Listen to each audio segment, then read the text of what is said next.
Merhaba dünya, Örgümü Dediniz kanalıma hepiniz hoş geldiniz. Bu videomda sizlere görmüş olduğunuz bu güzel mozaik tekniği kullanarak yapmış olduğum desen çalışmasının nasıl yapıldığını anlatmak ve paylaşmak istiyorum. Umarım modelimi sever ve beğenirsiniz arkadaşlarım. Arka kısmı bu şekilde görünüyor. Ön kısmı ise bu şekilde görünen bir çalışma. Battaniyelerden kırlentlere, çantalara varana kadar dilediğiniz her türlü yerde kullanabilirsiniz. Çok güzel yatak örtüleri de yapabilirsiniz arkadaşlarım. Modelimi yaparken 3 milim tığ kullandım. Makasımız olacak. Bir de Alize Cotton Gold'un şu şekilde biri batik, biri de düz olan ipini kullanarak yaptım arkadaşlar. Şimdi sayı vermem gerekiyorsa kenarları için 2 tane zincire ihtiyacımız olacak. Normalde şu kurulduğumuz modelimiz arkadaşlarım 33 zincir üzerine kurulmuş bir çalışma. Yani başlarken bu yerler için yapacağınız her bir projenin büyüklüğüne göre 33 şeklinde, aynı zamanda bu arası için ve kenarları için dediğim gibi ikişer tane fazladan zincire ihtiyacınız olacak. O yüzden biraz zinciri fazla çekin derim, modelinizi kurun, fazlasını daha sonra kesebilirsiniz arkadaşlarım. Şimdi ben şu bir tanesini size anlatmam yeterli olacaktır. Ondan dolayı 33 tane burası için, 2 de bu kenar için 35, 2 de bu kenar için 37 zincir çekiyorum ve modelimizin yapımına başlıyoruz arkadaşlarım.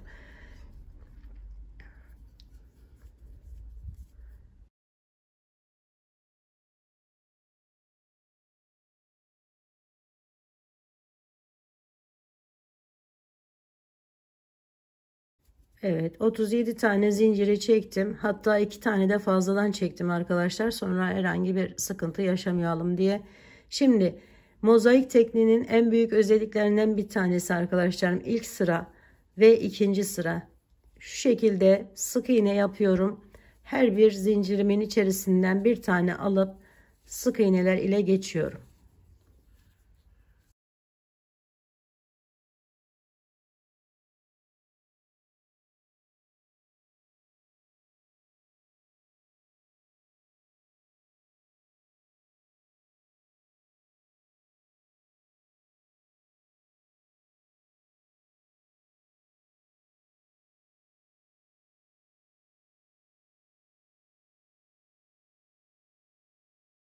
Sona geldiğimizde bu fazla ipimizi şu şekilde arkaya alarak sık iğnemin içerisine alıyorum arkadaşlar, şu şekilde ve bir tane zincir çekip bu ipimi kesiyorum.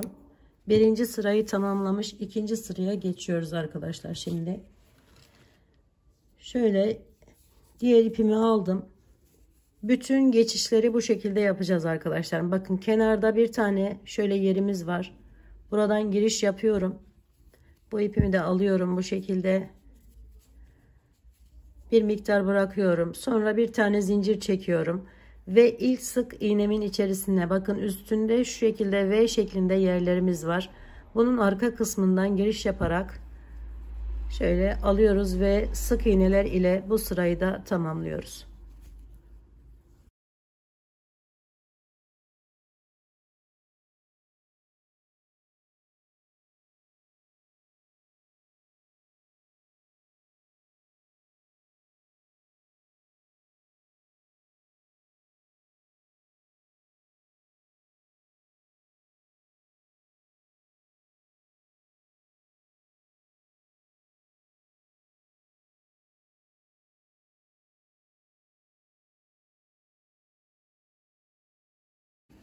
Sonlara yaklaştığımızda bu fazla ipimizi arkadaşlarım şöyle araya alıp üzerinden yine arasından götürüp gizliyoruz. Ve bir de en son ilmeği, bakın şunu buradan giriş yapıyorum. Bir de buradan giriş yapıyorum. Ve buraya bir tane sık iğne yapıp bir zincir çekip bu ipimi kesiyorum. Şimdi bitiş şekli bu şekilde arkadaşlarım. Hepsi aynı olacak. Başlangıç yerimizde az önce gösterdiğim gibi. İkinci sıraya geçelim hemen. Şöyle alıyorum, kenardan giriş yaptım. Burası da hiç değişmiyor arkadaşlar. Bakın yine aynı yerden giriş yaptım. Bir tane zincir çektim. Hemen yanındakini hangi renk olursa olsun bir tane bu şekilde sık iğnemi yapıyorum. Daha sonra başlıyoruz şimdi modelimizin yapımına. 2 tane bu işlemi yaptıktan sonra 2 tane buraya ikili trabzan yapacağım.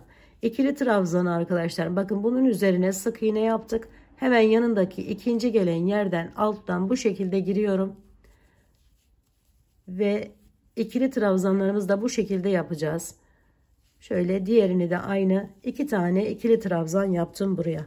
Sonra aradaki bir tanenin üzerine çıkıp şu şekilde arkadan alıp bir tane sık iğne yaptım. Araya 2 4 5 tane 2 4 6 tane arkadaşlar 6 tane ikili trabzanla devam edeceğim. Şöyle 1 2 3 4 5 ve 6 tane ikili trabzandan sonra bakın şu şekilde bir görüntüm oluyor. Sonra 3 tane diğer rengim için sık iğne yapıyorum, bırakıyorum, yuva bırakıyorum. 1 2 ve 3. Sonra arkadaşlarım şuraya geldim. 5 tane buraya tekrar ikili trabzanla devam ediyorum. Bu arada 1 2 3 tane yer atlayıp diğerinden sıraya gelen yere başlamak üzere 5 tane ikili trabzan yapıyorum. 2 3 4 ve 5. 5'ten sonra tam bu orta kısma geldik. Orası için bir tane sık iğne yapıyorum. Sonra hemen diğer tarafından yine devam ederek 5 tane ikili trabzan yapıyorum. 2 3 4 5. 5'ten sonra aynı burası gibi olacağı için arkadaşlarım 3 tane sık iğne yapıyorum. 1 2 3. Sonra 6 tane ikili trabzanla devam ediyorum.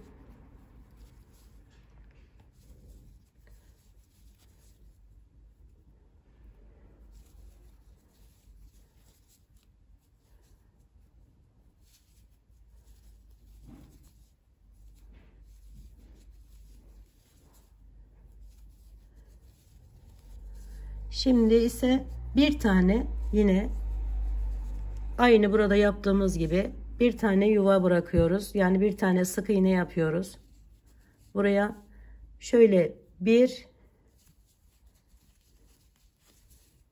ve 2 tane ikili trabzan yapıyorum buraya bitiş yerime. Şimdi şu arayı da siz devam edeceğiniz için bu arayı da göstermek amaçlı bakın hem zincirlerimiz de var. Şöyle bir tane buraya sık iğne, 2 tane yani ikili trabzan olması gerekiyor. Geçiş yapacağımız yerde şöyle ikinciyi de buraya yapalım. Buranın nasıl yapıldığını da görmüş olun arkadaşlarım. Bilen arkadaşlarım zaten yapabilirler diye düşünüyorum. Şimdi ve bir tane zincir çektim. Yine aynı şekilde bitiriyorum bu sırayı. Bakın şöyle bir görüntü elde ettik. Diğer sıraya geçiyorum.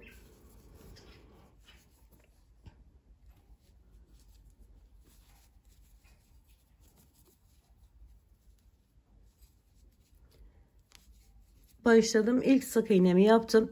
Hemen yanına gelen ikili trabzanlarımın üzerine de sık iğne ile geçiyorum. 1 ve 2. Daha sonra bu boş bıraktığımız yuvanın içerisine bir tane şöyle alarak alttan ikili trabzanımı yapıyorum. Sonra devam ediyorum. Bu 6 tanenin üzerine sık iğne ile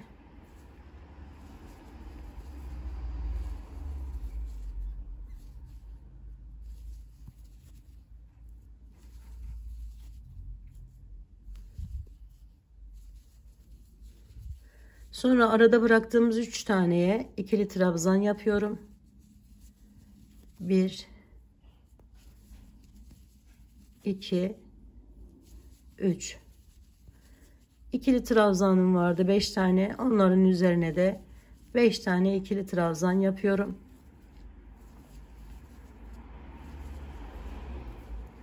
Sonra araya bir tane şöyle sık iğnemi ikili trabzanımı yapıyorum. Sonra 6 tane sık iğne ile tekrar devam ediyorum. Aynı diğer taraf gibi arkadaşlar.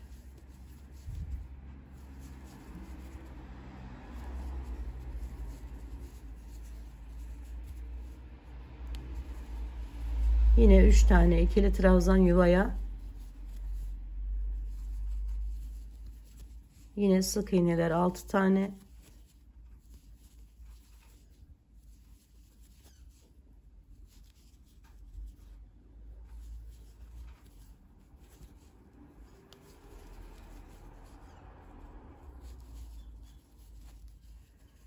Sonra ikili trabzan yapıyorum bir tane. Ve bunların üzerine arkadaşlarım hepsini sık iğne ile geçip bitiriyorum. Diğer rengime geçiyorum daha sonra.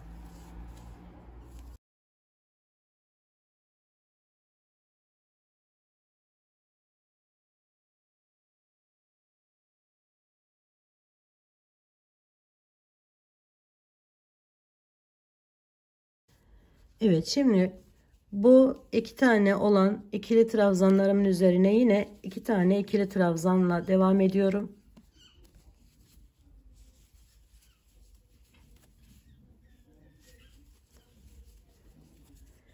Bu şekilde buraya arkadaşlarım bakın şuraya geçtik. Şimdi sık iğne yapıyorum. 3 tane 1 2 3 ve araya bir tane şöyle 2 tanesini atlıyorum aşağıdan. Buraya bir tane ikili trabzan yapıyorum. Arada bir tanesine yine sık iğne yapıyorum. Sonra tekrar bir tane üzerine alıp buraya ikili trabzan yapıyorum.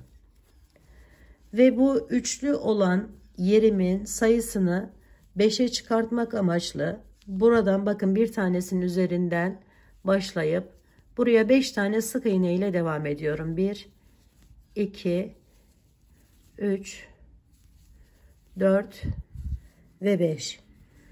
Daha sonra devam ediyorum. Üzerine alıyorum.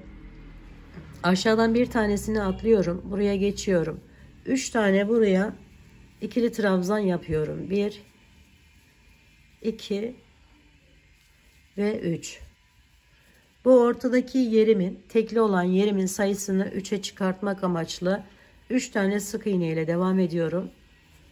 2 3. Tekrar burada yaptığımız aynı işlemi bu tarafa da uyguluyoruz. Önce 3 tane alttan birini atlayıp 3 tane ikili trabzan,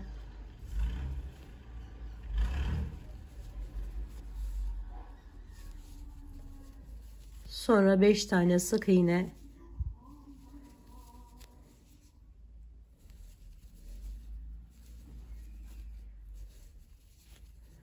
sonra bir tane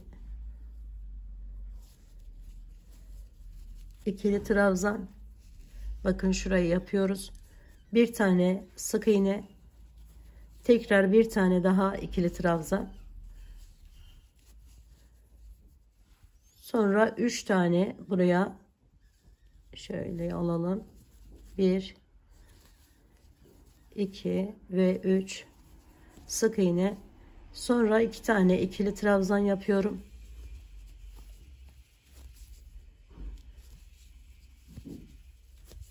Sonra arkadaşlar bir tane sık iğne, 2 tane ikili trabzan daha ve bitirip diğer rengime geçiyorum.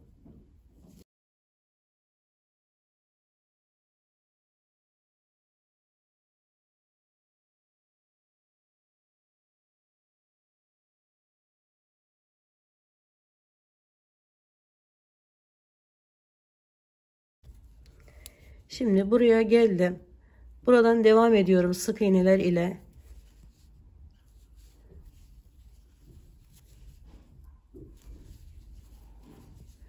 Daha sonra arkadaşlarım buraya 2 tane yer bırakmıştık. Sık iğne ile geçmiştik diğer rengimizle. Hemen oraya iniyorum ve şöyle 1 2 tane buraya ikili trabzan yapıyorum.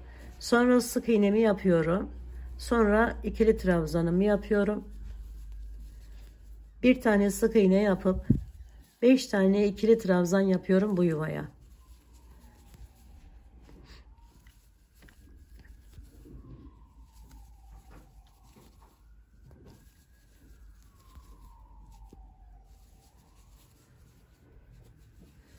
Evet, daha sonra yine 3 tane buraya sık iğnemi yapıyorum. 1 2 ve 3. Sonra üzerine alıyorum ve 3 tane buraya ikili trabzan yapıyorum.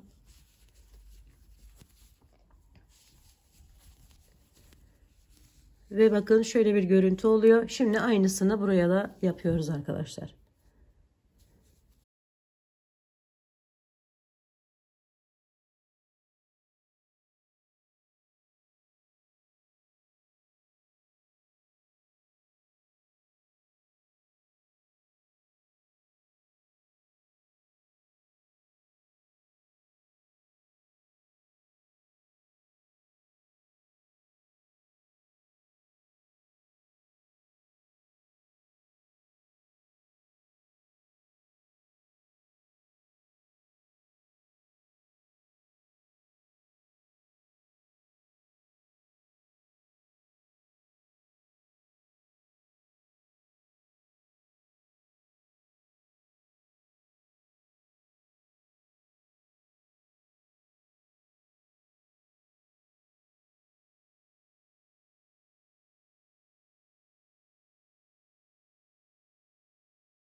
Yine buraya ikili trabzanla devam ediyorum. 1,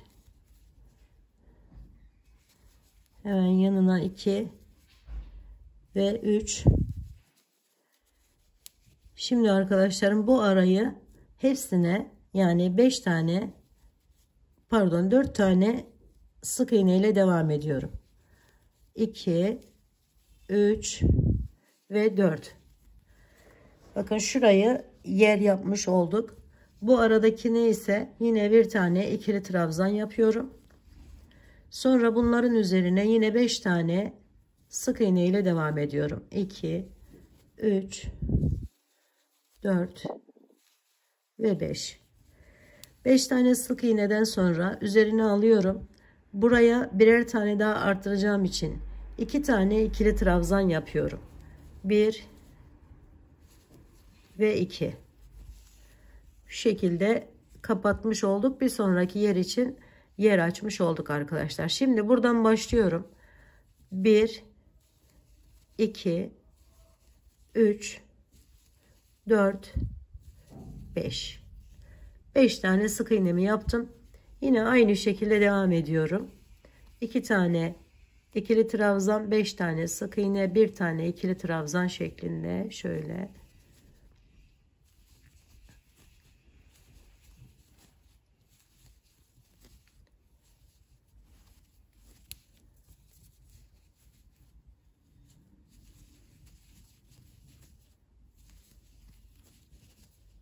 Dört tane sık iğne,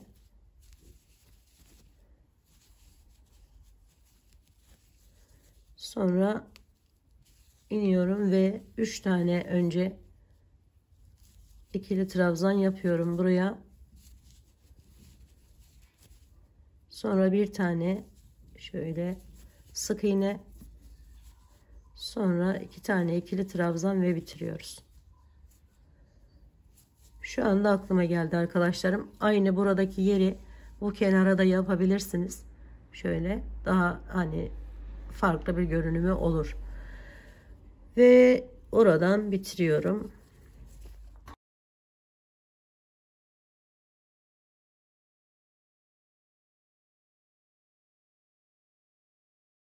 Şimdi sık iğneler ile devam ediyorum. Gördüğünüz gibi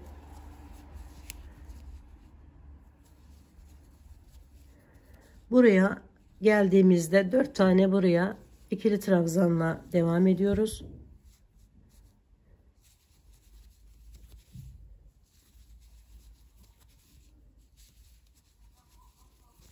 Sonra bir tane araya sık iğne, 5 tane ikili trabzanla devam ediyorum. 1 2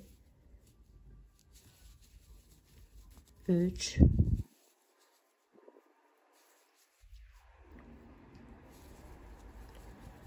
4 ve 5. Şimdi buraya 2 tane sık iğne, 1 2.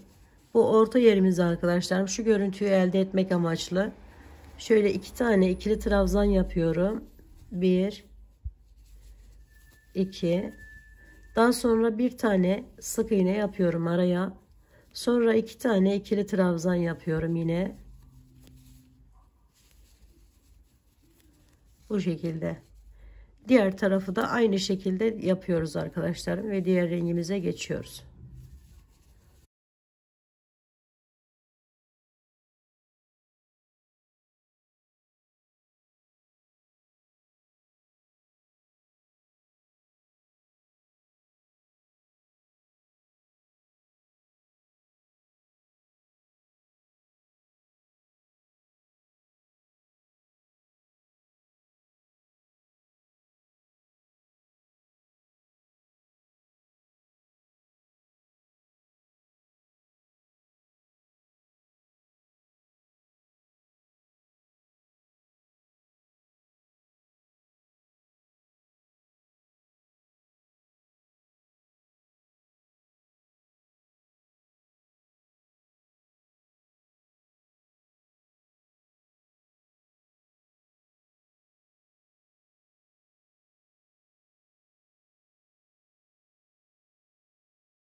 İkili trabzanlarımın üzerine 3 tane ikili trabzanımı yaptım. Sonra bir tane sık iğne yapıyorum. Yani buranın üzerine sık iğne ile geçiyorum. 2 şöyle 3 4. Bakın burayı da artık bir tane daha bu 4 tanesinin üzerine sık iğne yaptıktan sonra üzerine alıyorum. Buraya bir ikili trabzan yapıyorum. Sonra arkadaşlarım devam ediyorum sık iğneler ile.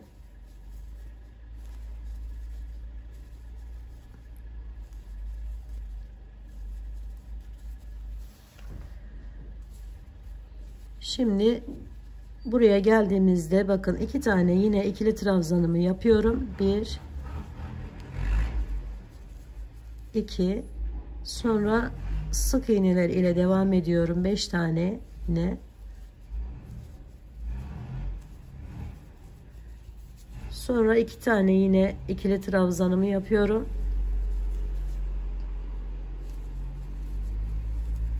Sonra yine 5 tane sık iğnemi yapıyorum. Üzerine alıp bir tane ikili trabzan bu araya. Sonra 4 tane sık iğne.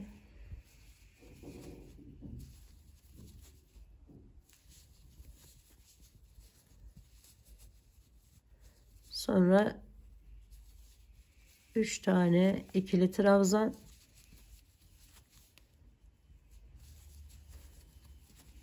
Bir kenardaki yerime bir tane sık iğne, 2 tane ikili trabzan ve sık iğne ile son yere geçip diğer ipimize geçiyoruz.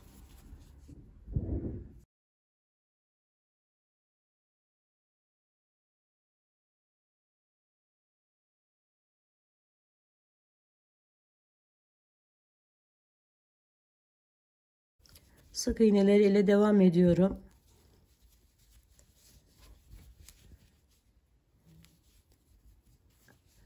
Alttan bir tane ikili trabzanımın üzerine sık iğne yaptıktan sonra buranın sayısını 3'e düşürüyorum arkadaşlar. 1 2 3.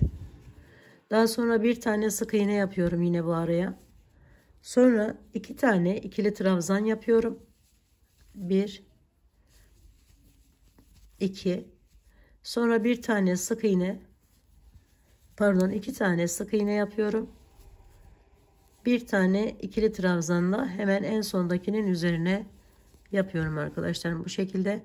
Sonra sık iğneler ile devam ediyorum. 1 2 3. 3 tane sık iğne yaptım. Bu orta yerime geldiğimde 3 tane ikili trabzanla devam ediyorum. Yani şurayı yapıyorum arkadaşlar. 1 2 ve 3. Sonra yine 3 tane sık iğne. 1 2 3.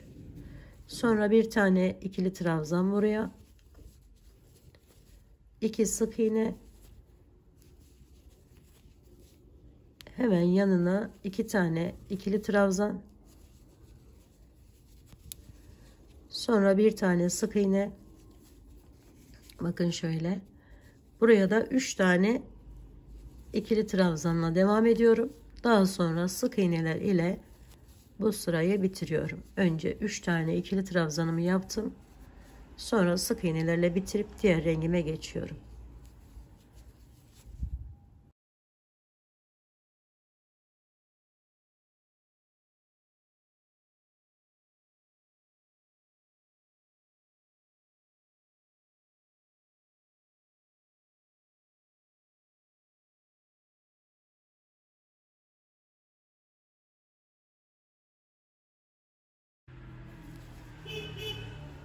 Yine 1 2 3 tane buraya ikili trabzanımı yaptım. Buradan devam ediyorum arkadaşlar sık iğneler ile. Hepsini sık iğne ile geçiyorum. 2 3 4. Bu defa bakın burayı da geçiyoruz. Sık iğneler ile burayı tamamlıyoruz. Yani toplamda 1 2 3 4 5 6 7 tane sık iğne yapmış olduk arkadaşlar. Şimdi 2 tane bu araya boşluğa, bakın şurayı yapıyoruz şu anda. 2 tane ikili trabzan yapıyorum şimdi. Daha sonra bunun üzerine sık iğne, buraya arada 3 tane ikili trabzan yapıyorum.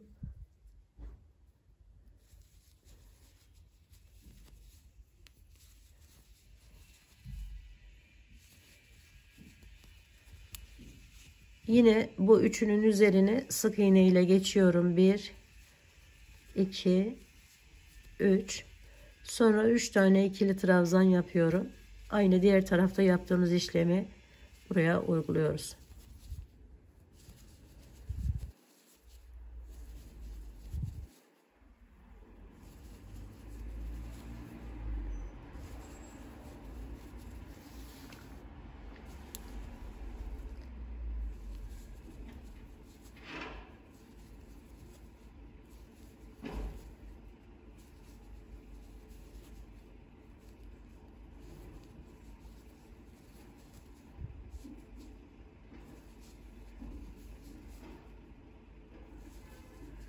Yedi tane sık iğnemi yaptım. Sonra kenardaki bu yere geçiyorum. 1 2 3 tane ikili trabzan yaptım. Bir tane sık iğne ve 2 ikili trabzan, bir sık iğne ile bitiriyorum.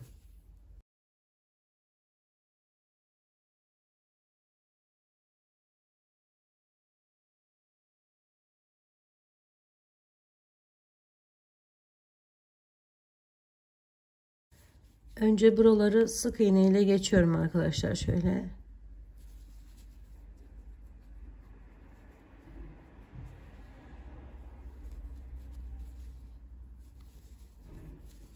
Şimdi buradan başlıyorum. 6 tane buraya ikili trabzan yapıyorum.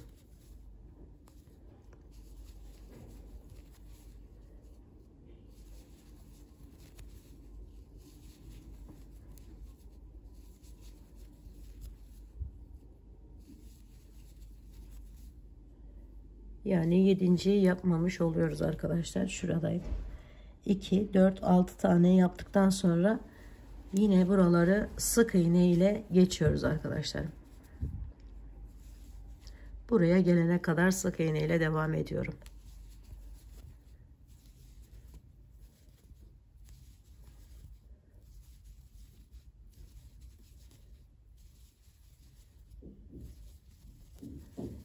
Geldim, şimdi tam ortasına bir tane şu şekilde alarak ikili trabzanımı yapıyorum ve yine sık iğneler ile şuraya kadar gelip buradan aynı burada yaptığımız gibi 6 tane ikili trabzanla devam ediyoruz.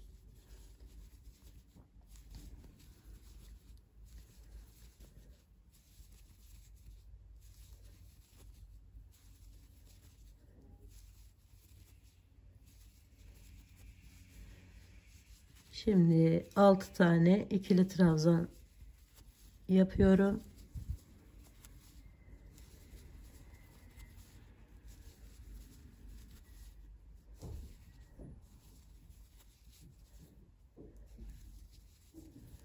Sık iğneleri ile bitirip diğer rengime geçiyorum.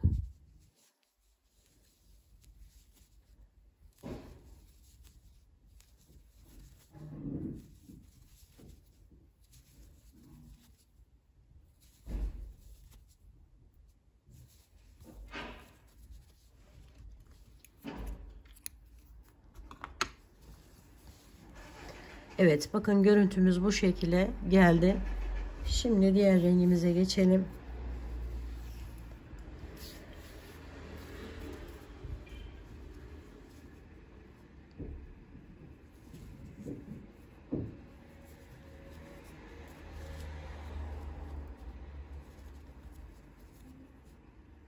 Yine bu kenardaki ikili trabzanlarımdan başlıyorum.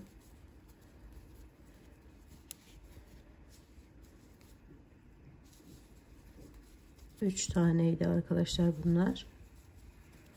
Şimdi 3 tanesinin üzerine sık iğne yapıyorum. Yani hepsine sık iğne ile geçiyorum burayı. Bir sonraki sırada buranın üzerine 3 tane diğer rengimizden yapacağız. Şöyle 6 tane sık iğne ile devam etmiş oldum. Şimdi buradan buraya kadar ikili trabzanlarla devam ediyorum.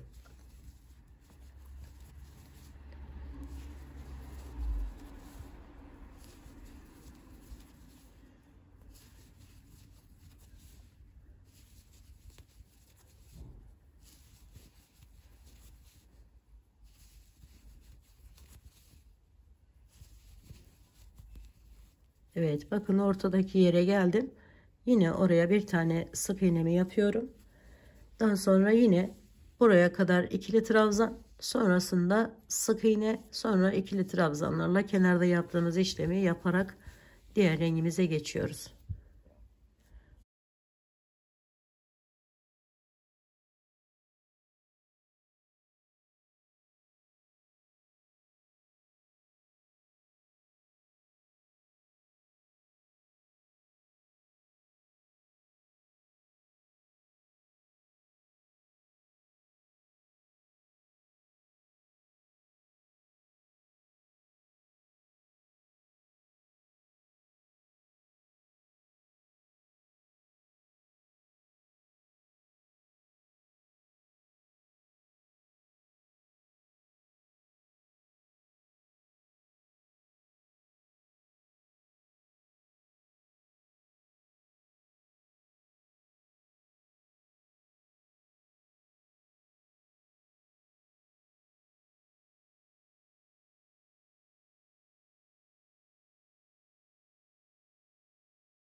Diğer rengime geçtim. Burada 3 tane kalana kadar arkadaşlar bu arayı sık iğneler ile devam ediyorum.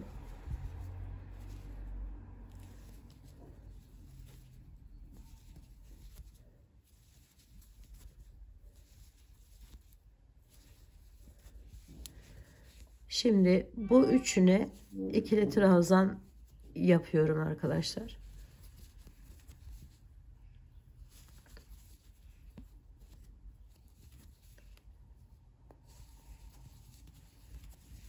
Sonra yine bunun üzerine gelene kadar sık iğne bu arayı.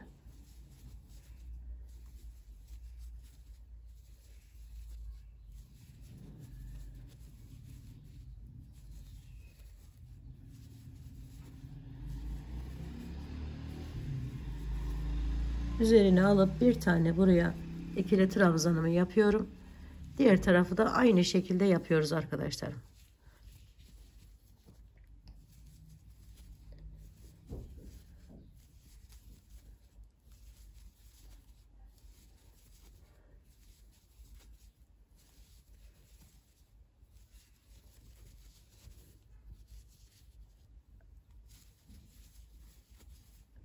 Üç ikili trabzanı bu tarafına yaparak devam ediyoruz. Sık iğneleriyle bitirip diğer rengimize geçiyoruz.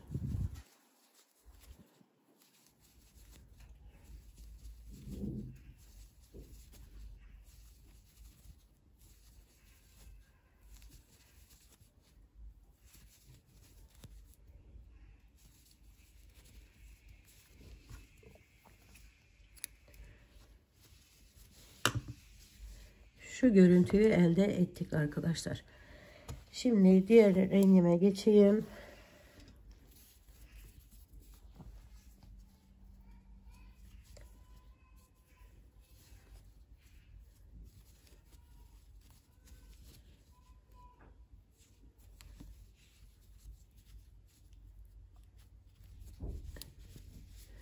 Burada arkadaşlarım buraya kadar yine 3 tane ikili trabzan ile devam ediyorum.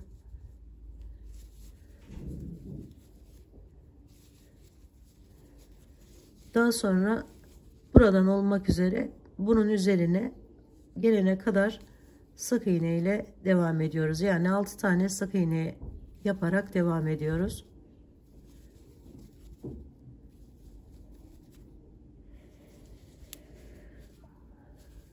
6, bir tane de bu tarafa geçeceğiz. 7, yani 7 tane sık iğne yapmış olduk. Şuraya yer açmak amaçlı arkadaşlar.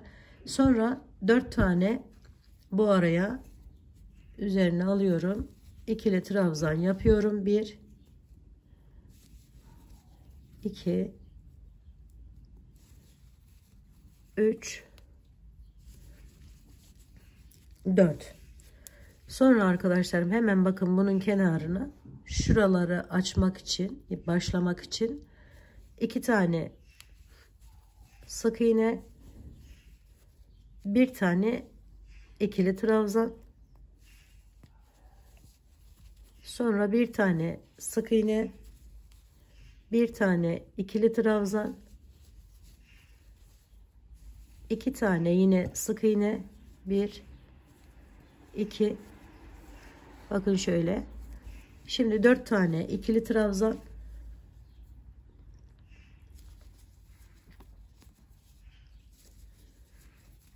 bir, iki, üç ve 4.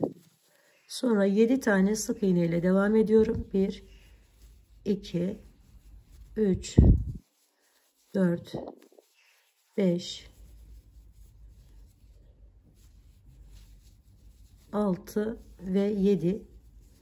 Daha sonra kenarı aynı şekilde devam ettiriyorum arkadaşlar.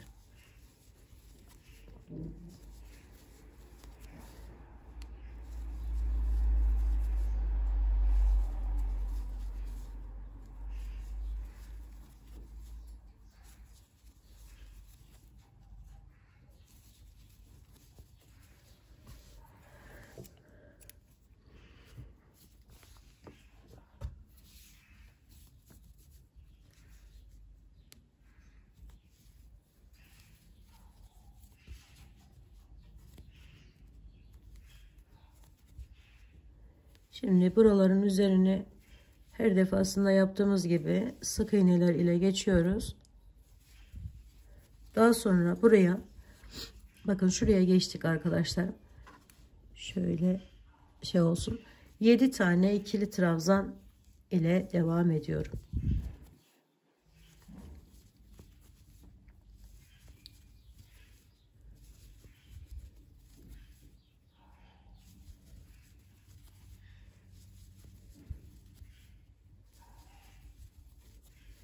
Daha sonra yine 4 tane sık iğne, 1 2 3 ve 4. Sonra 2 tane ikili trabzan, 1 2. Şimdi buraya bir tane şöyle sık iğne, 1, bakın şu arayı yapacağız arkadaşlarım. 4 tane, 2 tane bunu yaptık, 3 tane buraya, 1 2 3. Şöyle, yani bunun üzerine kapatmış olduk. Sonra üzerine alıyorum ve 2 tane buraya yine ikili trabzan yapıyorum. Şu görüntü olacak arkadaşlar. Herhangi bir ikili trabzanla bağlamadım, bakın. 4 tane yine sık iğne ile devam ediyorum. Sonra 7 tane ikili trabzan yapıyorum. Sık iğneler ile bitirip diğer rengime geçiyorum arkadaşlar.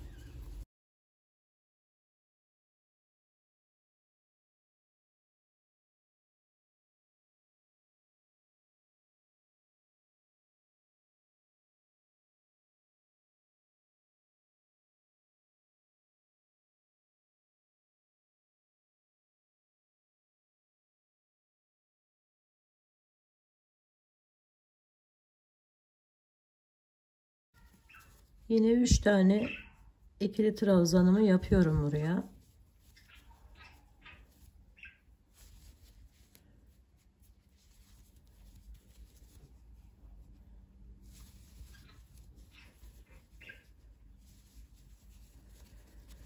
Sonra bunların üzerine sık iğne ile geçiyorum.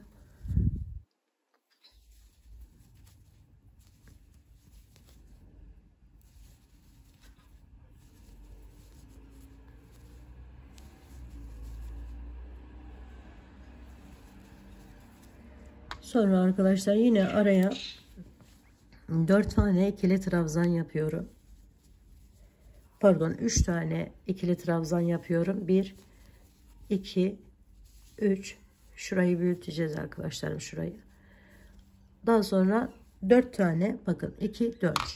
4 tane buraya önce bunların üzerine sık iğnemi yapıyorum. Sonra 1 2 3 4, ortaya geçtim. Ortanın üzerine de sık iğne. Yani burayı hepsine sık iğne ile devam ediyorum. Bir tane geçiyor arkadaşlar. Şöyle bakın, geldim sık iğneler ile bir tanesini atlıyorum. Yani bu araya 1 2 3 4 5 6 7 8 9 tane sık iğne yapmış oluyoruz. Daha sonra yine 3 tane ikili trabzan,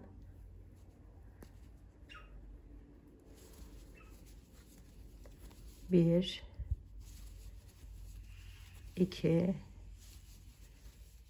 3.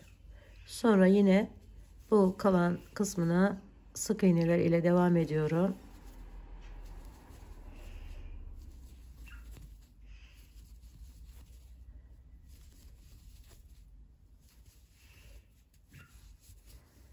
Yedi tane sık iğne yapmış oldum.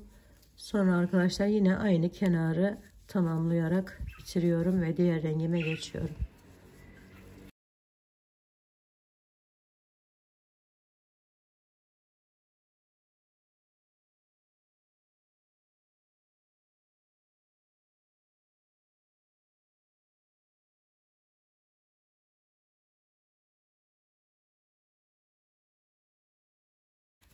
Diğer rengime geçtim, bağladım ve devam ediyorum.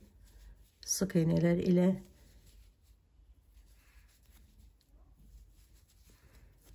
Buraya geldiğimde buradan arkadaşlar 4 tane buraya ikili trabzan yapıyorum.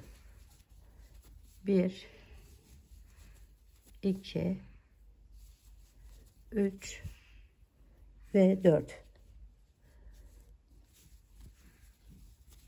Sonra 2 tane sık iğne yapıyorum araya.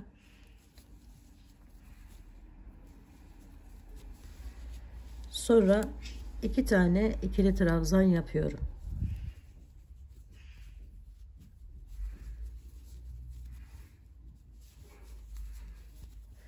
Evet, şu şekilde 4 tane ikili trabzan, 2 tane sık iğne, tekrar 2 tane ikili trabzan yapıyorum. Bu aradaki yerimi ise şöyle 1 2 3 tane sık iğnemi yaptım.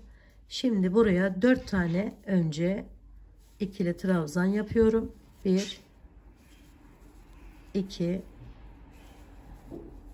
3 ve 4. Sonra bir tane sık iğne yapıyorum. Tekrar 4 tane ikili trabzanla devam ediyorum. 1 2 3 ve 4. Şu boşluğu oluşturmuş olduk arkadaşlar. Şimdi buradan devam ediyorum. Yine 1 2 3 sık iğne, sonra aynı burada yaptığımız gibi 2 tane ikili trabzan,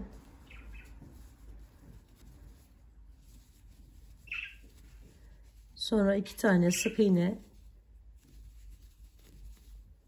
sonra 4 tane ikili trabzan yapıyoruz.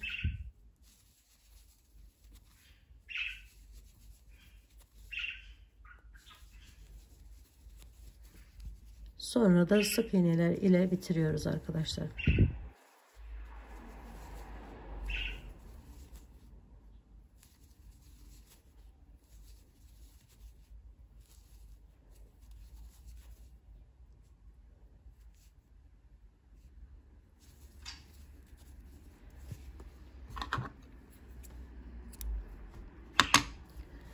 Şimdi arkadaşlarım bakın, size bir şey söylemek istiyorum. Şurayı ben atlamışım.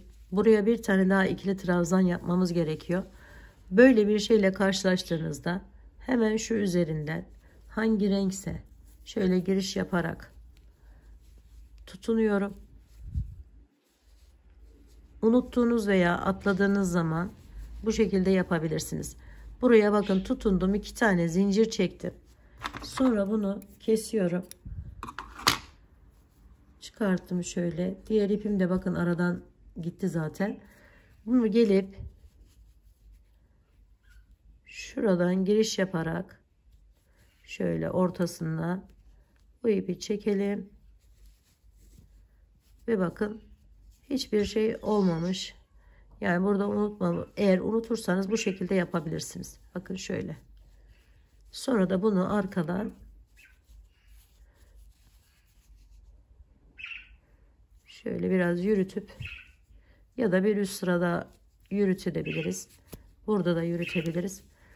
Bu şekilde yaparak bakın burayı tamamlamış olduk. Bu iyi oldu aslında. Göstermek istiyordum. İyi denk geldi. Şöyle. Bakın hiç belli bile olmuyor arkadaşlar. Evet, şimdi diğer rengimize geçerek devam edelim.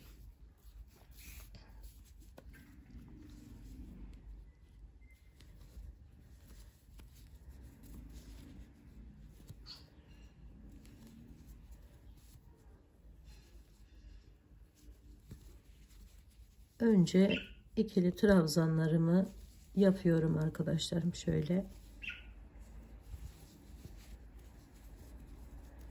Sonra bunların üzerine sık iğne ile geçiyorum.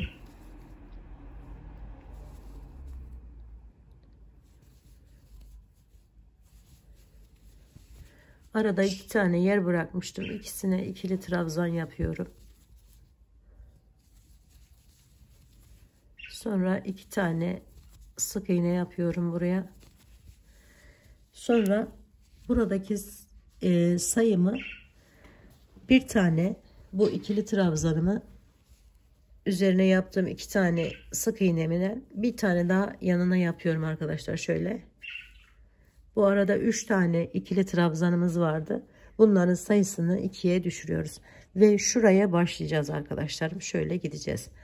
Şimdi buradan 2 tane hemen ikili trabzanımızı yapalım. 1 ve 2. Daha sonra bu arayı buraya kadar sık iğne ile devam ediyoruz.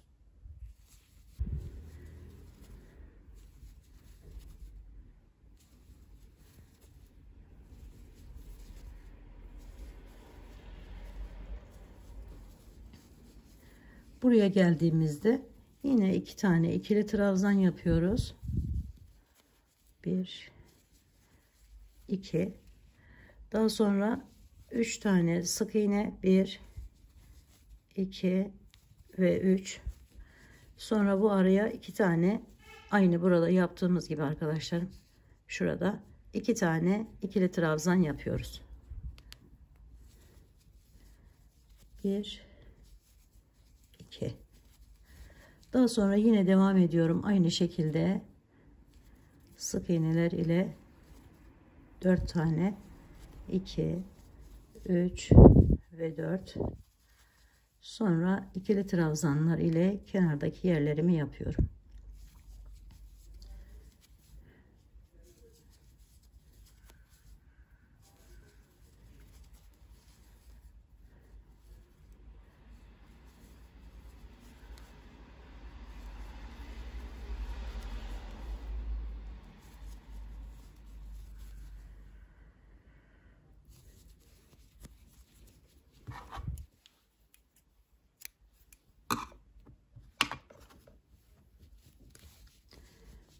Evet, gördüğünüz gibi arkadan diğer ipimi de kestim arkadaşlar. Şöyle fazla olanı. Sonra diğer rengimize geçelim hemen.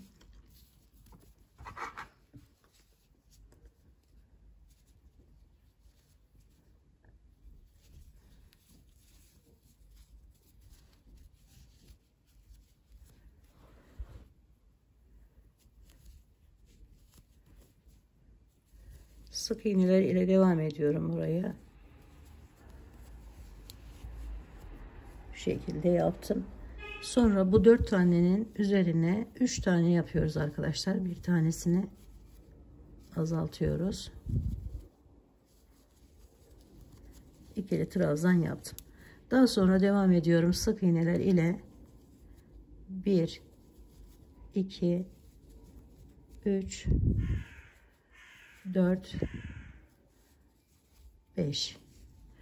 5 tane sık iğne yaptım. Sonra üzerine alıyorum. Şurada bir tane yer bırakmıştım.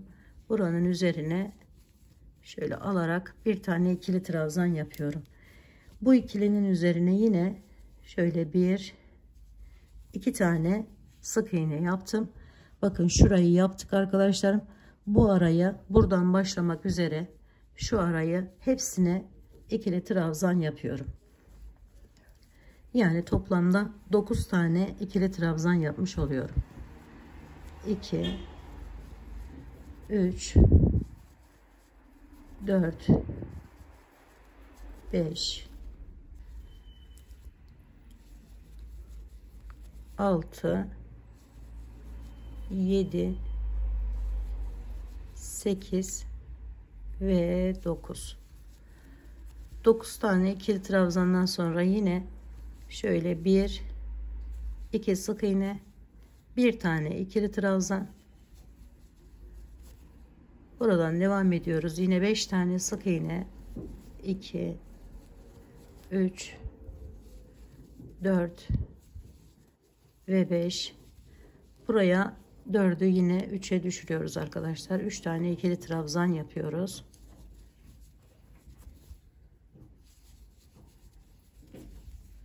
Sonra sık iğneler ile bitiriyoruz bu rengimizi.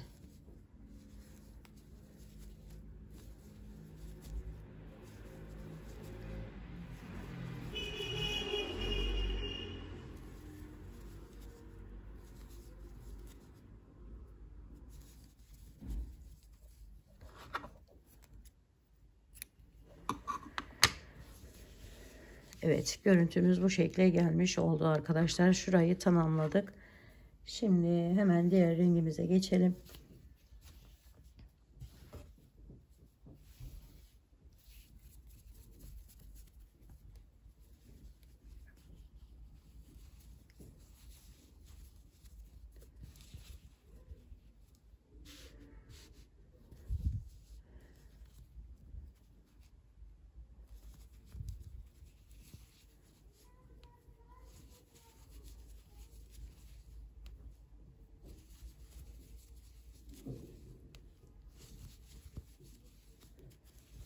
Sonra buraya 3 tane sık iğne, sonra alta inerek 5 tane araya ikili trabzan yapıyorum.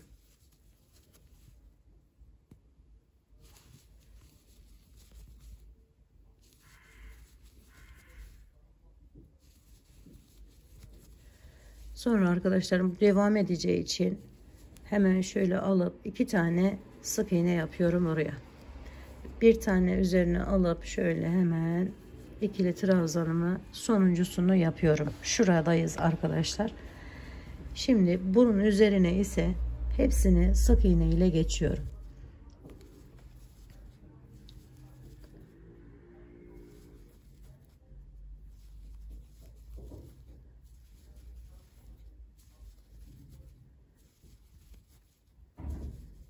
Yine bir tane ikili trabzan yapıyorum buraya. Sonra 2 tane sık iğne yapıyorum. Aradaki yeri 5 tane ikili trabzan ile dolduruyorum.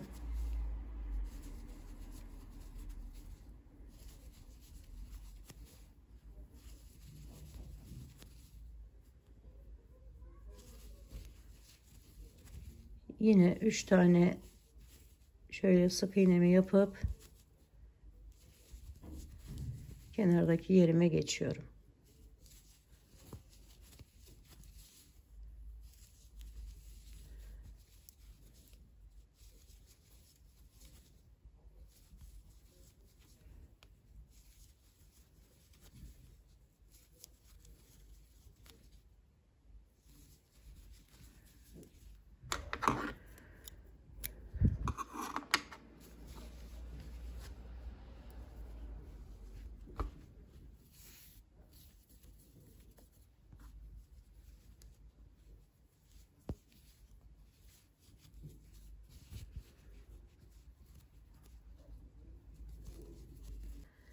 Sık iğnelerle geldim arkadaşlarım buraya, bakın. Üzerine alıyorum. Bu üçünün üzerine yine 3 tane ikili trabzan yapıyorum. 1, 2 ve 3. Aradaki bu yere buraya kadar sık iğne ile devam ediyorum.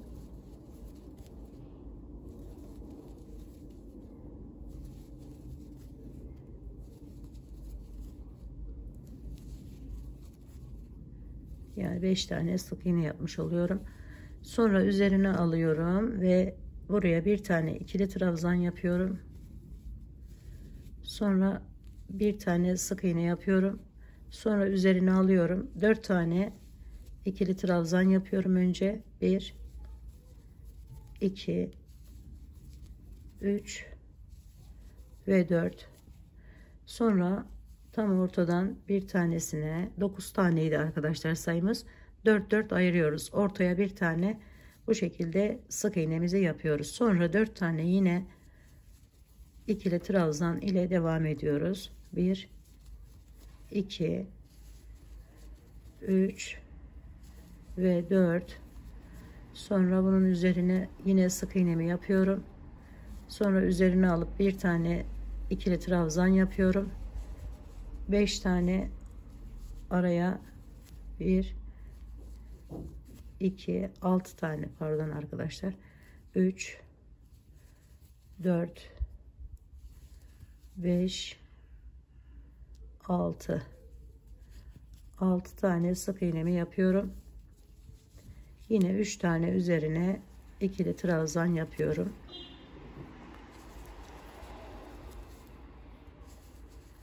Sık iğneler ile bitirip diğer rengime geçiyorum.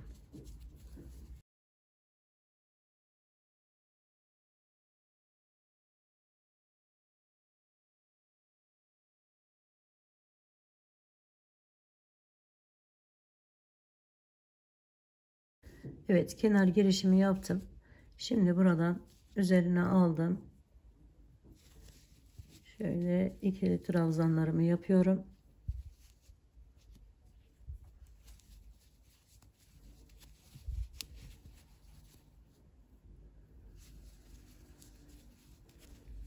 Ve buraya arkadaşlarım 4 tane sık iğne ile devam ediyorum. 1 2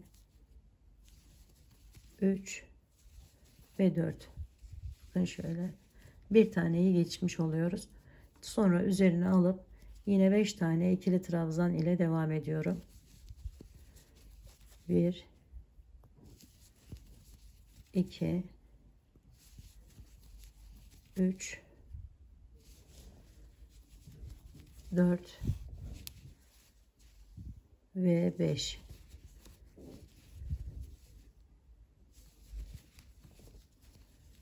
Evet, 5 tane ikili trabzan ile devam ettim. Sonra yine şöyle bir, bu araya buraya kadar sık iğne ile geliyorum.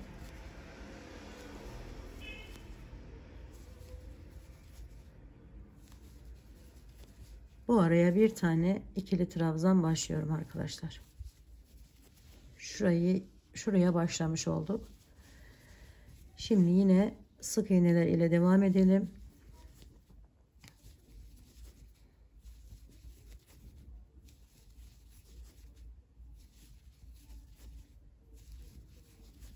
Beş tane ikili trabzan.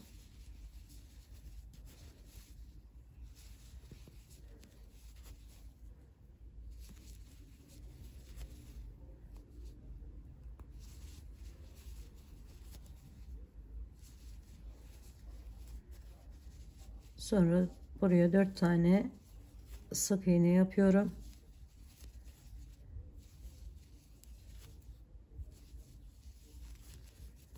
Sonra kenardaki yerimize geçiyoruz.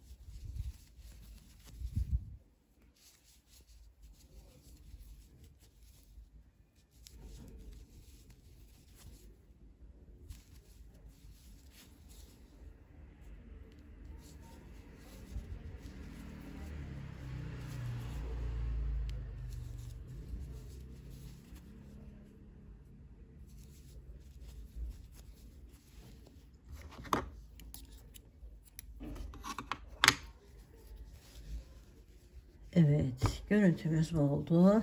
Şimdi diğer renk ipime geçiyorum.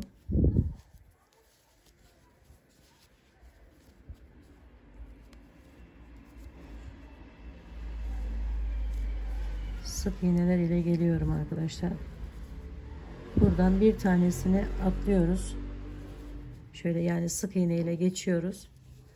Ve bu üçünün üzerine bu defa ikili trabzanlar yapıyoruz. 1 2 ve 3. 3 tane ikili trabzandan sonra devam ediyorum sık iğneler ile. 1 2 3 4 5 şöyle 6 tane sık iğnemi yaptım. Tam ortadakinin üzerine alıp bir tane ikili trabzan yapıyorum. Sonra bir tane sık iğne yapıyorum.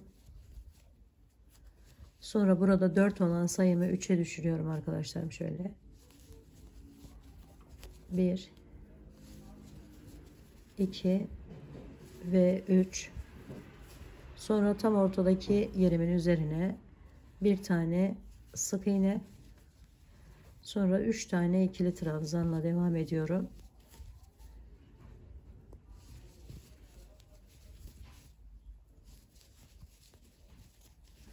Bu şekilde. Şimdi yine bir tane sık iğne araya, sonra üzerine alıp bir tane buraya ikili trabzan,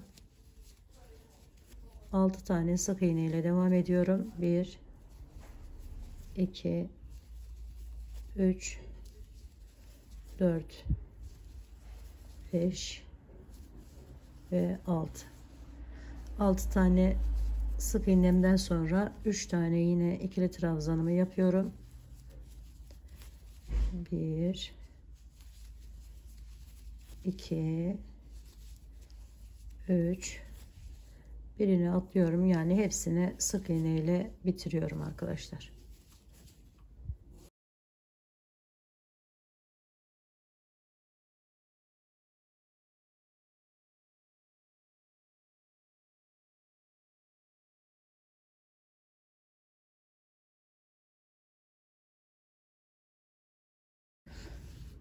Evet, bu işlemi tamamladıktan sonra diğer renk ipimize geçtik.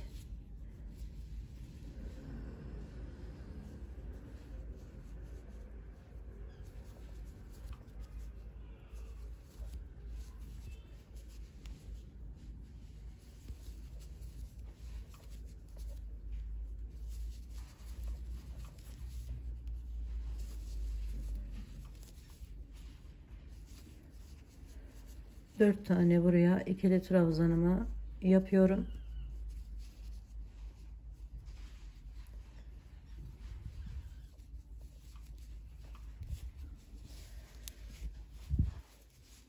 Daha sonra şöyle 1 2 3, bunun üzerine bakın şuraya başladık. Bunu yaptıktan sonra 3 tanesini kapattıktan sonra arkadaşlarım, bu araya 3 tane ikili trabzan yapıyorum. Önce şöyle 1 2 ve 3, sonra bakın şu 3 tanenin üzerine sık iğne yapıyorum. Şurayı başlıyoruz arkadaşlar, şurayı şöyle 1 2 3, doğal olarak burayı da tabii ki de şöyle sık iğneler ile geçip devam ediyorum.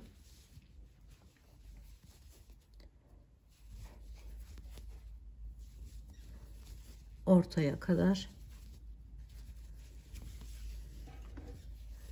Ortaya bir tane ikili trabzan yapıyorum. Sonra yine sık iğneler ile devam ediyorum.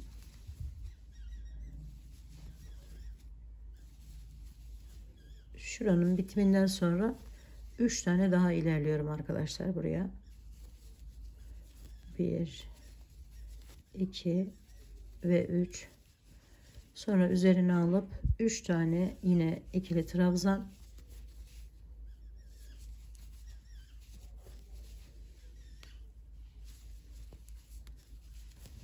bunların üzerine zaten sık iğne,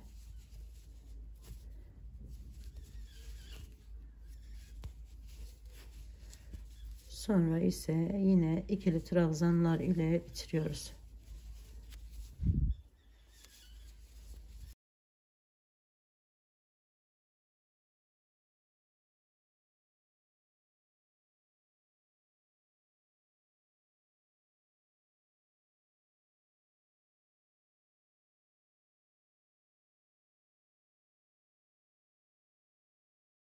Diğer rengime geçtim, bağladım. Hemen kenardaki yerimi yapıyorum önce. Sonra sık iğneler ile devam ediyorum arkadaşlar.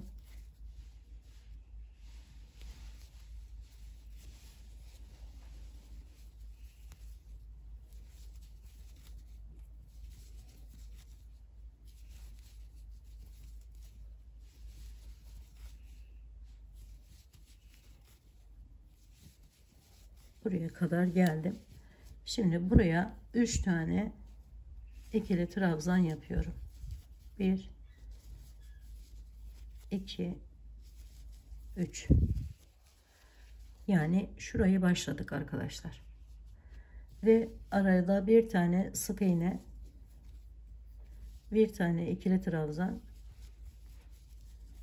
bir tane sık iğne, sonra bu 3 olan sayımızı 2'ye düşürüyoruz.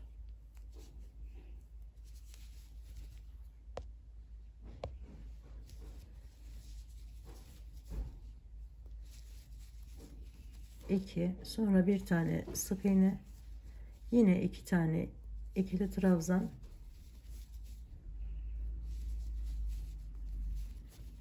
bir tane sık iğne, bir tane ikili trabzan, bir tane sık iğne, 3 tane ikili trabzan,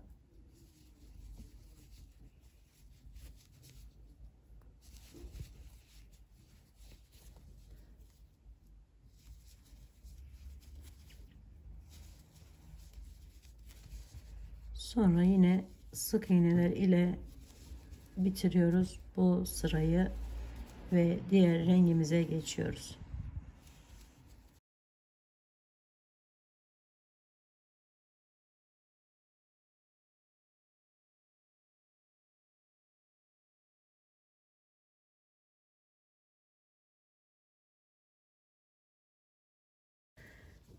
Diğer rengime geçiyorum, bağlıyorum.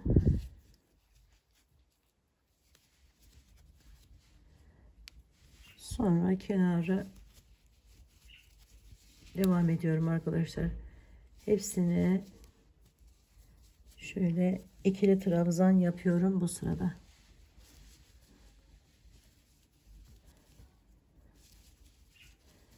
Şurayı yapıyoruz.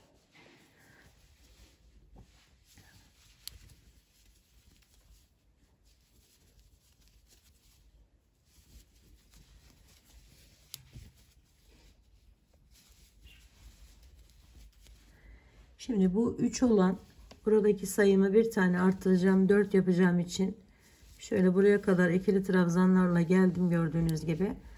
Bunun üzerine başlamak üzere sık iğneler ile geçiyorum arkadaşlar. Sadece ortada bir tane şöyle göstereyim. Buraya kadar sık iğne ile devam ediyorum.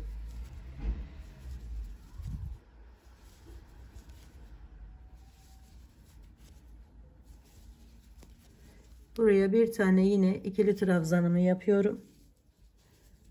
Sonra yine sık iğneler ile bir tane geçene kadar, yani şuraya kadar devam ediyorum.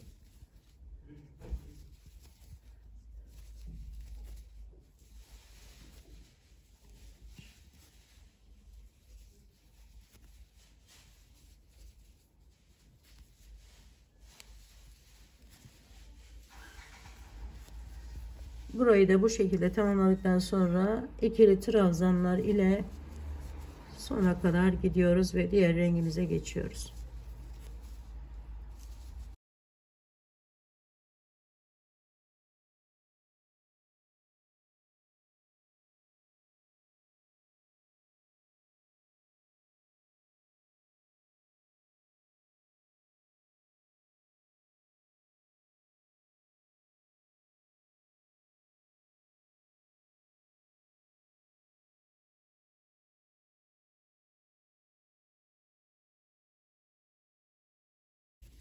Diğer rengime geçtim. Buraya kadar sık iğne ile devam ediyorum ikili trabzanlarımın üzerine.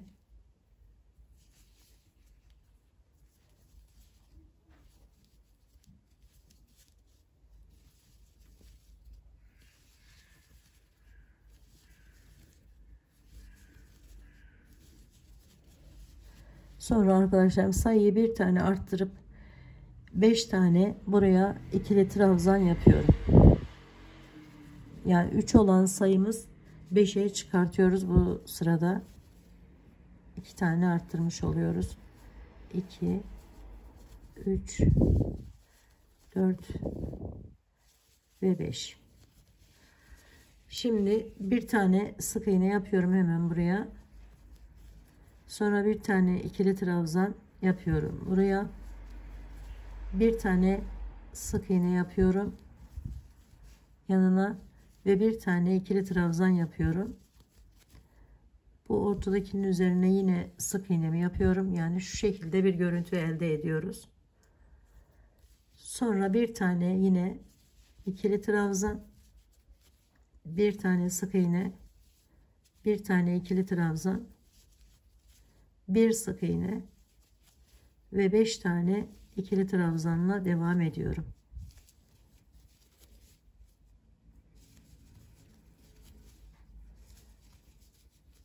4 ve 5. Buraya ise hepsini sık iğne ile yaparak tamamlıyorum bu sırayı.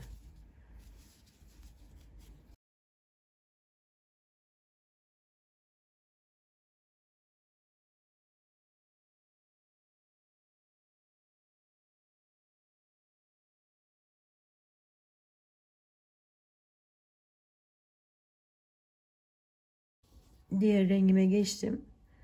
Şöyle hemen başlayarak 5 tane ikili trabzan yapıyorum.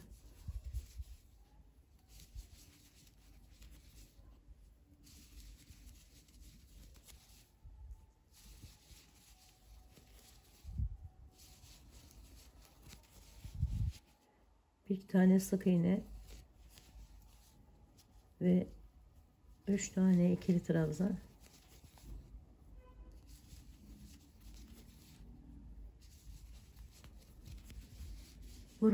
Buraya kadar sık iğne ile geçiyorum.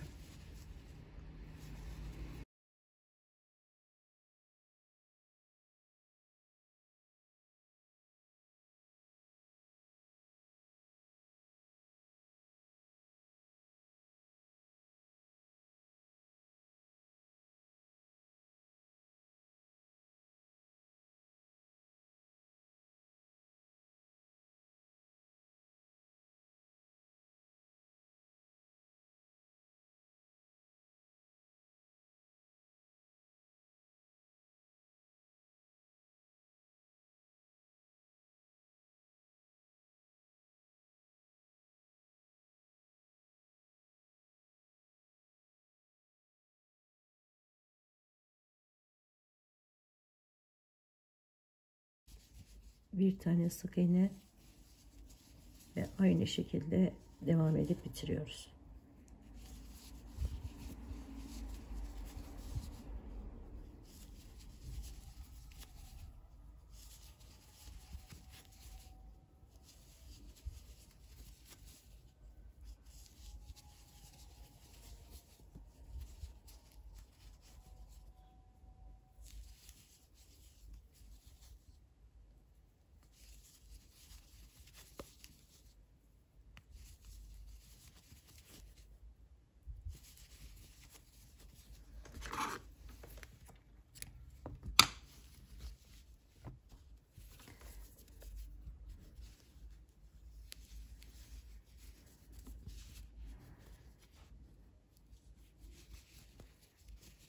Sık iğneleriyle bu yuvaya kadar geliyorum.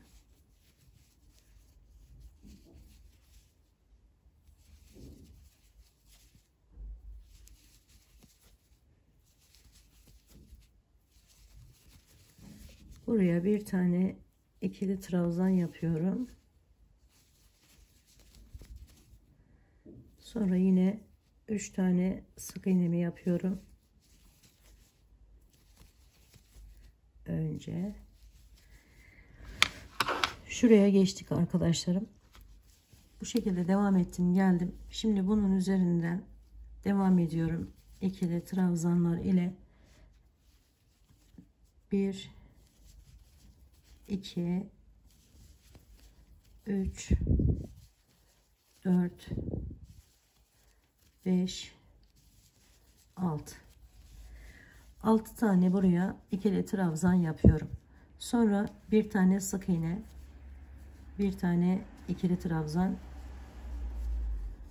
bir tane sık iğne, tam ortaya bir tane, bakın şu gelen yere ikili trabzan yapıyorum. Sonra sık iğnemi yapıyorum, ikili trabzanımı yapıyorum, sık iğnemi yapıyorum ve 6 tane burayı yine ikili trabzanla devam ediyorum.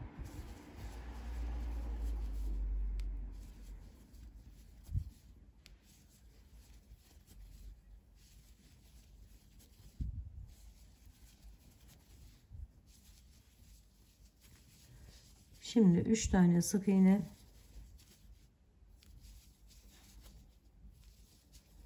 bir tane burası için ikili trabzan ve sık iğneler ile bitirip diğer rengimize geçiyoruz.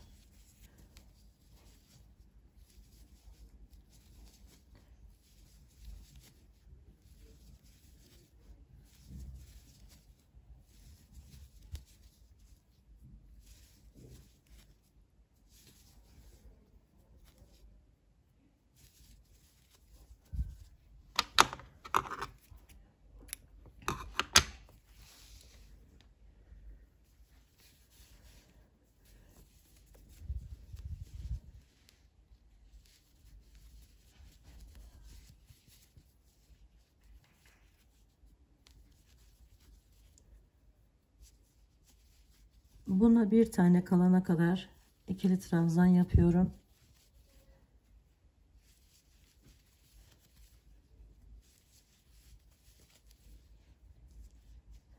Yani 5'ti 4'e düşürüyorum sayıyı. Arada 3 tanesinin üzerine sık iğne yapıyorum. 1, 2 ve 3. Daha sonra buraya arkadaşlar 2 tane ikili trabzan yapıyorum.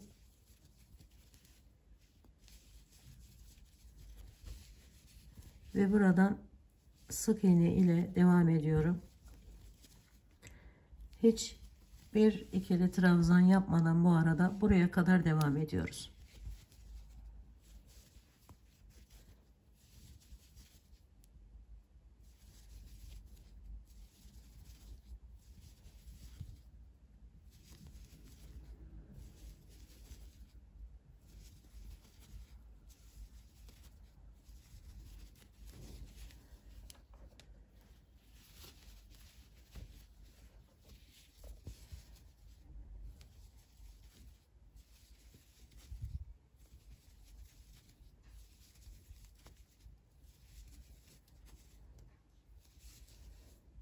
Daha sonra yine 2 tane oraya ikili trabzanımı yapıyorum. 3 tane sık iğne.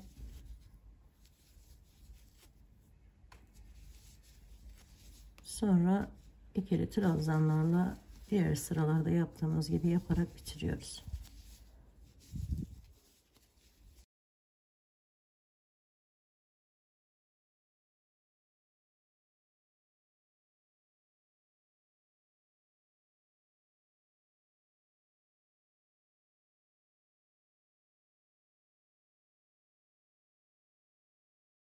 Sık iğneler ile geliyorum.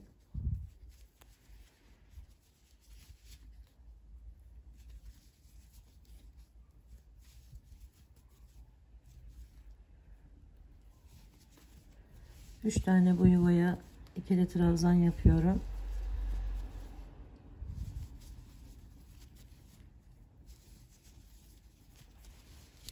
Sonra 2 tane yine sık iğne, 3 tane sık iğne yapıyorum arkadaşlar. Şurada bir tane azaltma yapacağız. 2, 4, 6'ya düşüreceğiz sayımızı. Yani kaydırıyoruz bir tane daha buradan. Hemen bunun üzerinden sık iğnemi yaptıktan sonra diğerinden başlayarak 1, 2, 3, 4, 5, 6 tane ikili trabzan yapıyorum arkadaşlar. Daha sonra bu ortada bir tane vardı. Buraya yine hemen bitiminde, altının bitiminde bir tane sık iğne yapıyorum. Sonra üzerine alıyorum. Bakın burası tam orta yerimiz. Şu üçlüyü yapıyoruz arkadaşlar buraya. Şöyle tuttum bakın. Ortadan giriş yaptım hemen yanından. 1, 2 ve 3. Evet, şu şekilde. Şimdi yine bir tane buraya sık iğnemi yapıyorum. Bu şekilde yine 6 tane ikili trabzan ile devam ediyorum. 1,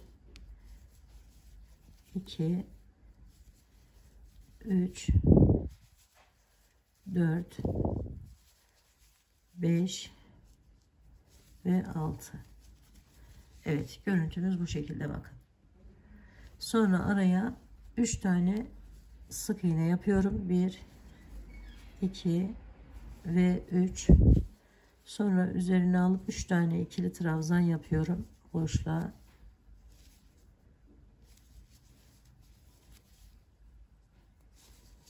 Ve sık iğneler ile bitiriyorum bu sırayı da.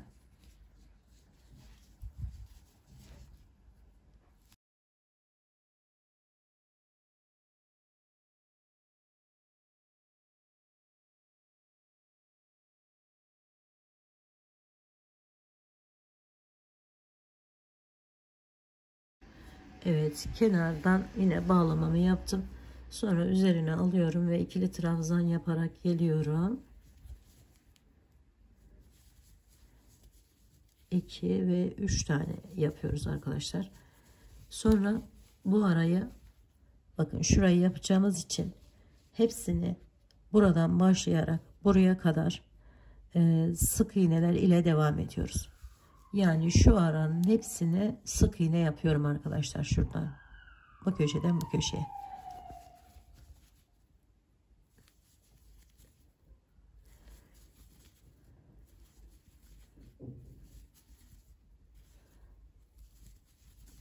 Evet, böyle sık iğneler ile devam edelim.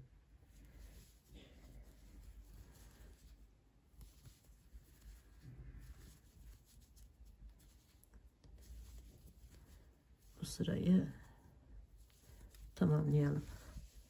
Evet arkadaşlar, bakın tamamladım. Son kenarına yine 3 tane burada yaptığımız gibi kenarda yaptım ve tamamlamış oldum bu sırayı. Şimdi diğer renk ipime geçiyorum hemen.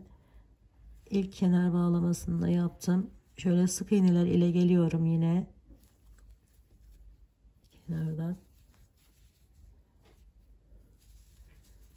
ve buraya bakın, şu boşluğa önce 2 tane ikili trabzan yapıyorum. Şöyle 1 2, araya bir tane sık iğnemi yapıyorum. Sonra arkadaşlar bakın, şu bağlantıyı kurmak amaçlı 4 tane buraya ikili trabzan yapıyorum. Buradan başlıyorum. Bu kenardaki yerden başlıyorum. 1 2 3 ve 4. Evet, 4 tane bunu yaptıktan sonra bir tane sık iğne yapıyorum. Sonra bir tane bunu yapıyoruz. Bakın şuraya. Şöyle üzerine aldım. Ve bir tane onu yapıyorum. Arada şöyle 1 2 3 4. 4 tane ilerliyorum. Bir tane buraya ikili trabzanımdan sonra 1 2 3 4 sık iğnemi yaptım. Bakın bu köşeye geldim. Yani bu ortadaki yere geldim. Üzerine alıyorum. Bir tane buraya ikili trabzan, bir de bunun ucuna hemen 2 tane ikili trabzanı yapıyorum. Sonra bir tane ortaya sık iğnemi yapıyorum. Şurayı yapıyoruz arkadaşlar. Sonra üzerine alıyorum. İkili trabzanımın üzerinden giriş yaptım. 1 2 2 tane ikili trabzanı yaptım. Sonra 4 tane sık iğnemi yapıyorum. 1 2 3 ve 4. Sonra üzerine alıyorum. Bir tane buraya ikili trabzan yapıyorum. Sonra bir tane sık iğne yapıp 4 tane şuradan başlıyorum. 4 tane ikili trabzan yapıyorum. 1 2 3 ve 4. Sonra bir tane sık iğnemi yapıyorum.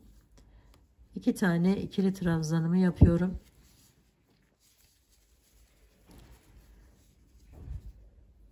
Sık iğneler ile bitirip diğer rengime geçiyorum.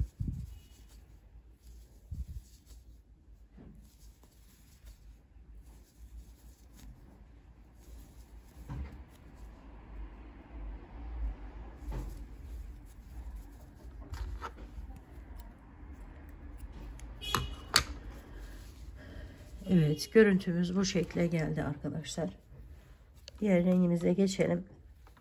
Bu sıra bizim tam orta sıramız.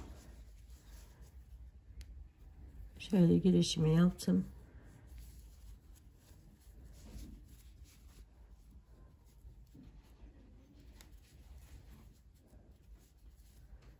Yine ikili trabzanlarımı yapıyorum kenardaki.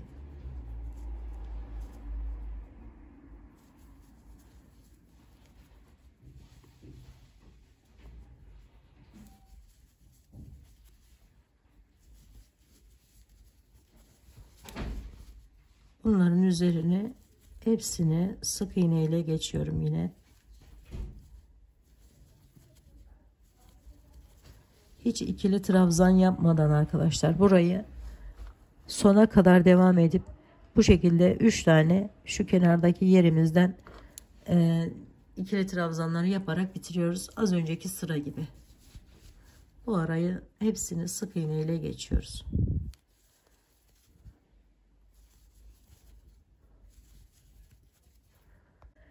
Evet arkadaşlar, böylelikle modelimizin sonuna gelmiş bulunmaktayız. Şimdi bu yarısı zaten, diğer yarısını anlatmaya gerek duymadım. Çünkü aynısı arkadaşlarım. Orada da başlayacağız, azaltarak devam edeceğiz. Şöyle düşünün. Yani bu bir yarım, bir yarım da burası. Böyle bakarsanız şöyle de yapabilirsiniz. Bakın şöyle yaptık zaten buradan. Buradan da azaltarak bitireceğiz motifimizi ya da parçamızı, modelimizi, projemizi arkadaşlarım. Böylelikle tamamlamış oluyoruz. Evet, ve bu güzel görüntüyü elde ediyoruz arkadaşlarım. Umarım modelimi sevmiş ve beğenmişsinizdir. Örgü dediniz kanalıma abone olmayı, beğenmeyi, yorum yapmayı unutmazsanız çok mutlu olurum arkadaşlar. Yapacak olan arkadaşlarıma şimdiden kolaylıklar diliyorum. Bir dahaki en farklı, en değişik, en güzel örgü modellerinde görüşmek üzere. Hoşça kalın, sağlıkla kalın, Allah'a emanet olun arkadaşlar.